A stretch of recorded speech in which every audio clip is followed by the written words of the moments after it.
So guys, marami namimili ngayon. Marami namimili. Pinalamin niya paninda natin.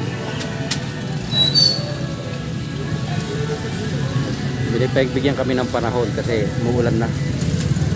Yan o, panahon. Makulimlim.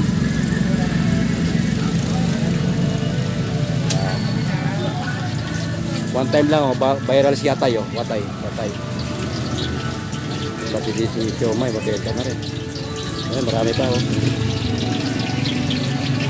Thank you guys for watching. Maraming salamat. At maraming din salamat po sa mga nanood namin sa live namin kanina guys. Thank you so much. Maraming na shawarma, mabenta rin. Siomay, Atay. Ito po yung amin. Thank you so much po. Bye. God bless all po.